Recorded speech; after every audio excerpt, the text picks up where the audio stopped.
अस्सलामुअलैकुम, welcome to सादरे blog YouTube channel. India से सऊदी जो लोग आना चाहते हैं उम्रा के लिए या घूमने की पर्पस के लिए, जैसे कि आप लोगों को भी मालूम है कि सऊदी मिनिस्ट्री ह्यूमन रिसोर्स की तरफ से एक नया अपडेट जारी किया गया था। 4 दिन का वीजा फ्री है। जो लोग आना चाहते हैं तो 4 दिन का वीजा लेके आ सकते हैं। वो वीजा स्टिकर वीजा नहीं होगा, वो पेपर वीजा होगा। और आप लोगों का इस पे ये भी सवाल होता है कि हमें कौन सा वीजा लेना चाहिए जो सस्ता पड़े, चाहे वो फैमिली वीजा या उम्रा वीजा या टूरिस्ट वीजा, किस वीजा पे हमें आना चाहिए।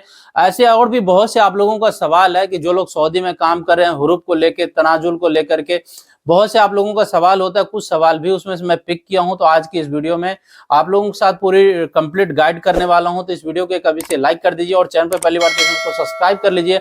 कोई भी वीडियो अपलोड करो तो उसका नोटिफिकेशन आप तक पहुंच सके। सबसे पहले बात कर लेते हैं वीजा प्रोसेस के बारे में। जो लोग सऊदी आना चाहते हैं उम्रा के लिए या घूमने की पर्पस से, तो सऊदी जवाजात की तरफ से अपडेट हुआ था कि 4 दिन का वीजा फ्री में लेके आ सकते हैं। ये बिल्कुल सही है कि आप 4 दिन का वीजा लेके आ सकते हैं, बट इसमें कुछ टर्म्स ऑफ कंडीशन है। इंडिया, पाकिस्तान, बांग्लादेश से आप डायरेक्ट सऊदी नहीं आ सकते हैं, चाहे उम्रा के पर्पज से या घूमने की पर्पज से। ये फ्री 4 दिन का वीजा लेके, ये फ्री 4 दिन का जो वीजा है ये ट्रांजिट वीजा है। ट्रांजिट वीजा ये है कि जो आदमी गल्फ या यूरोप किसी भी कंट्री में काम करते हैं या घूमने की पर्पज से गए हैं, अब उसे वापस अपने देश जाना है तो वाया सऊदी आ सकते हैं। सऊदी में आके 4 दिन तक स्टे कर सकते हैं। और इस वीजा को लेने के लिए पहले आपको ऑनलाइन फॉर्म फिलअप करना होगा। जब ऑनलाइन फॉर्म फिलअप करेंगे टिकट बुक करते वक्त, जो आपको टिकट बुक करना है सऊदी एयरलाइंस और फ्लाइनस से, इसी फ्लाइट से आप टिकट बुक करेंगे आने का भी और जाने का भी। और टिकट बुक करते वक्त आपके पास एक ऑप्शन आएगा ट्रांजिट वीजा अप्लाई करने के लिए। तो आप 96 घंटे का ये वीजा आप ले सकते हैं अप्लाई करके। जब आप अप्लाई करेंगे तो अप्लाई करने के 4 घंटे के अंदर अंदर ये आपका जो रिक्वेस्ट है वो एक्सेप्ट हो जाएगा और ये जो वीजा की कॉपी है आपके मेल पे आ जाएगा। आप उसे प्रिंट कराएंगे और प्रिंट करा के आप इस कंट्री आ जाएंगे। आपके पासपोर्ट पे वीजा स्टैम्प कराने की जरूरत नहीं है। कुछ भाइयों का ये भी सवाल होता है क्या इंडिया से डायरेक्ट हम 4 दिन के वीजा पे मंगवा सकते हैं, तो आप नहीं मंगवा सकते। हाँ, ये हो सकता है कि जो आपकी फैमिली है या जो आपके यार दोस्त रिश्तेदार है, आप उसे पहले दुबई भेज दें और दुबई में जाकर के वो 1 दिन या 2 दिन 24 घंटे स्टे करें। उसके बाद वहां से ट्रांजिट वीजा अप्लाई कर सकते हैं और सऊदी का फ्लाइट ले सकते हैं, सऊदी आने का और सऊदी से फिर इंडिया जाने का। इस तरह से वो कर सकते हैं। उनके लिए 4 दिन का वीजा अलाउ है। आप डायरेक्ट अगर सऊदी आना चाहो तो ये वीजा आपके लिए अलाउ नहीं है। और इस वीजा को लेने के लिए जो आपकी पासपोर्ट है कम से कम 6 महीने तक वैलिड होना चाहिए। और इस पे कोई होटल वगैरह बुकिंग भी आपको नहीं दिखाना है। जो आपके पास 2 टिकट है, कंफर्म टिकट होना चाहिए। जैसे अगर आप दुबई गए हैं और दुबई से सऊदी आ रहे हैं तो सऊदी से सऊदी आने का, सऊदी से फिर जाने का दोनों टिकट आपका होना चाहिए। दोनों सऊदी एयरलाइंस का होना चाहिए या फ्लाइनस का टिकट होना चाहिए।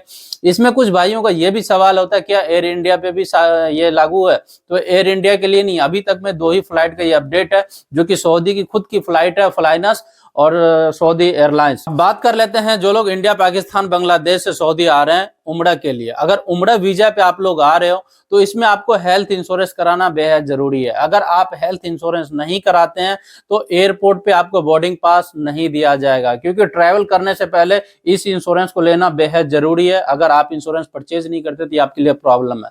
हालांकि ये इंश्योरेंस कोई ज्यादा महंगा नहीं है। ये इंश्योरेंस आपको 500 से लेकर 600 रुपए में, इंडिया के रुपीज में आपको ये मिल जाएगा। ऑनलाइन आप बैंक बाजार या पॉलिसी या किसी भी आप साइट से ये पॉलिसी को आप परचेज कर सकते हैं। और इस पे कुछ आप लोगों का बहुत से सवाल था कि मैं कुछ सवाल भी इस वीडियो में आप लोगों के लिए मैं पिक किया हूं। मेरे पास एक सर्वर मीट का कमेंट आया था।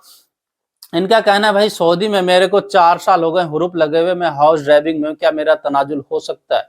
तो हुरूफ के ऊपर इससे पहले भी मैं आप लोगों को कई अपडेट दिया हूँ। हुरूफ का जो रूल्स होता है, अगर आपके ऊपर एक बार हुरूफ लग जाता है, चाहे वो डोमेस्टिक वर्कर हो या चाहे किसी भी कंपनी में हो, 15 दिन का टाइम होता है। जो आपका कफिल या कंपनी है वो आपका हुरूफ अपने फोन से रिमूव कर सकता है। 15 दिन से लेकर 60 दिन के बीच में अगर वो जवाजात में जाए तो वो अपनी गलती बोल के कुछ पे करके वो हुरूफ रिमूव होने की चांस है। ये भी कुछ कंफर्म नहीं है कि आपका हुरूफ रिमूव हो ही जाएगा 15 दिन के बाद। अगर आपका 60 दिन कंप्लीट हो गया, आपका कफिल कंपनी अगर 1 लाख रियाल भी आपके पीछे खर्च कर दे, कितना भी राजीनामा है, तो भी आपका हुरूफ रिमूव नहीं हो सकता है। फिर आपको डायरेक्ट इस कंट्री से एग्जिट जाना होगा। अगर आपका कफिल या कंपनी आपके सपोर्ट में है तो एग्जिट लेने में आपको आसानी होगा। वो जवाजात में जाके एक वर्गा बनवाएगा आपका, और तरहील में जाके आप डायरेक्ट फिंगर देंगे, 2 से 4 दिन में आप चले जाएंगे। अगर कफिल या कंपनी आपसे राजी नहीं है तो आप डायरेक्ट इंडियन एम्बेसी में या तरहील में जाके आप काम करवाएंगे, तो फिर उसका जो प्रोसेस होता है थोड़ा स्लो होता है, तकरीबन 1 महीने के आसपास लग जाता है। क्योंकि हुरूफ के ऊपर आप लोगों का बहुत से सवाल था, मुझे लगा इसको भी शामिल करना चाहिए। दूसरा मेरे पास सवाल आया है कि राजी अहमद का, इनका सवाल है कि भाई किसी भी रेड लाइट को हम क्रॉस करते हैं या कोई भी सीट बेल्ट का मुखालफा आता है या कोई भी स्पीड कैमरा मारता है तो कितनी टाइम बाद ये मैसेज आ जाता है। तो इस पे क्या होता है कि जितने भी रेड लाइट है ना, सबका सिस्टम अलग अलग है। आपने बहुत से वो कैमरा वाला रेड लाइट देखा होगा, एक वो वाईफाई रेड लाइट होता है और उसका जो प्रोसेस होता है वो ऑटोमेटिक होता है।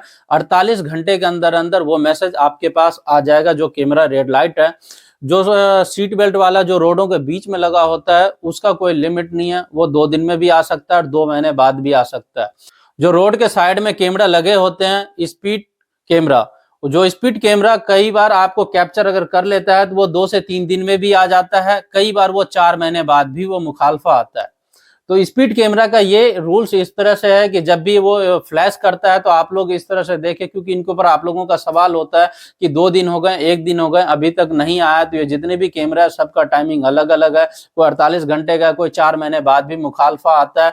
जो मुखालफा की जो लिस्ट है कि किस जुर्म में कितने का मुखालफा है, इसके ऊपर मैं कंप्लीट वीडियो बनाया हूं, आई बटन पे आप लोगों को लिंक दे दूंगा, आप लोग उस वीडियो को वॉच कर सकते हैं। उसमें पूरी डिटेल में आप लोगों को समझाया हूं कि जो रेड लाइट कैमरा है वो किस तरह से वर्क करता है, किस तरह से हमें क्रॉस करना चाहिए, किस जुर्म में कितने का चालान है, बहुत सी ऐसी बातें हैं। हमेशा की तरह इस वीडियो के डिस्क्रिप्शन बॉक्स में इंस्टाग्राम और ट्विटर का लिंक दे दिया हूं। अगर आप लोगों का और भी कोई सवाल है तो आप मुझे कमेंट कर सकते हैं। तो मिलते हैं आप लोगों से किसी नेक्स्ट वीडियो में और किसी नेक्स्ट अपडेट के साथ। तब तक के लिए खुदा हाफिज।